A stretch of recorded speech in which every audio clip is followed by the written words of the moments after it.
नमस्कार, मी वृषाली पाटील TV9 विशेष मध्ये आपलं स्वागत करते। सुरुवातीची बातमी आहे, बदलापूर घटनेतील आरोपी अक्षय शिंदेचा एन्काउंटर झाला असला तरी इतर शाळेचे 2 ट्रस्टी आणि 6 आरोपी अद्यापही फरार आहेत।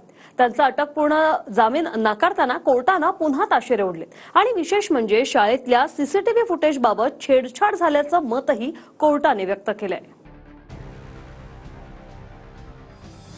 बदलापूर प्रकरणात शाळेच्या फरार ट्रस्टींना अटकपूर्व जामीन देण्यास नकार देत पुन्हा एकदा कोर्टाने राज्य सरकारवर ताशेरे ओढले।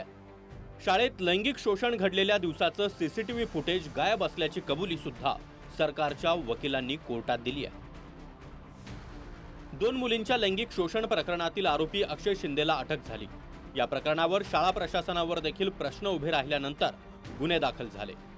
त्यानंतर शाळेचे अध्यक्ष उदय कोतवाल आणि सचिव तुषार आपटे या दोघांना सह आरोपी करण्यात आलं। मात्र गुन्हा दाखल होताच कोतवाल आणि आपटे फरार झाले। दोघांवर पुरावे नष्ट करण्यासह घटना दडपण्याचाही आरोप आहे। दरम्यान काही दिवसांपूर्वी प्रकरणातील आरोपी अक्षय शिंदेचा एन्काउंटर झाला। फरार दोन्ही आरोपींनी कोर्टात अटकपूर्व जामिनासाठी अर्ज केला होता। जवळपास 1.5 महिना उलटून देखील पोलिसांना कोतवाल आणि आपटे या दोघांचा थांगपत्ता लागला नाही। त्यांना अटकपूर्व जामीन नाकारत कोर्टाने पोलिसांच्या तपासावर काही प्रश्न उपस्थित केले। सरकारी वकिलांनी म्हटलंय की 2 आरोपी अद्यापही फरार आहेत। त्यांना शोधण्यात आम्हाला यश आलं नाही। यावर कोर्टाने म्हटलं, या प्रकरणात पोलिसांनी यापूर्वी देखील नीट काम केलं नाही आणि आताही ते करत नाहीत। फरार आरोपीच्या जामिनाची तुम्ही वाट पाहतायत का? सरकारी वकिलांनी युक्तिवाद केला की गुन्हा दाखल होण्याआधीच आरोपी फरार झाले। त्या दिवशीचं शाळेतील सीसीटीव्ही फुटेज मिळालं नाही अशी कबुली दिल्यानंतर कोर्टाने म्हटलंय की शाळेच्या सीसीटीव्ही फुटेजमध्ये छेडछाड झाल्याचं आमचं मत आहे। शाळेच्या ट्रस्टींना घटनेची कल्पना असूनही लपवण्याचं काम झालं। पोलिसांनी माहिती देण्यास टाळाटाळ केल्याचं देखील कोर्टाने नमूद केलं।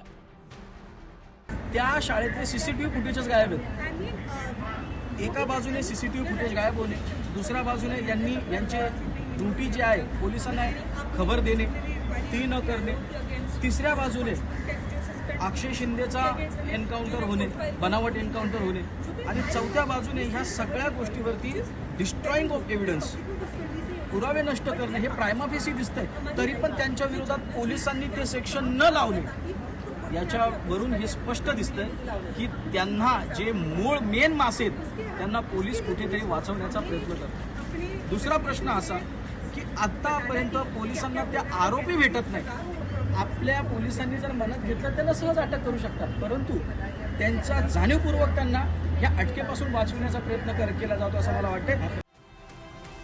एकीकडे सत्ताधारी नेते आरोपी अक्षय शिंदेबाबत एन्काउंटरमधून नैसर्गिक न्याय झाल्याचं म्हणतात, तर दुसरीकडे विरोधकांनी भाजपशी संबंधित शाळेच्या ट्रस्टींना यात वाचवलं गेल्याचा आरोप केलाय। त्याच फरार आरोपींचा अद्यापही शोध का लागला नाही? घटनेच्या दिवसाच्या सीसीटीव्ही फुटेजची छेडछाड झाली असं मत मांडत कोर्टाने सरकारी वकिलांना सवाल केले। कृष्णा सोनारवाडकर, TV9 मराठी, मुंबई।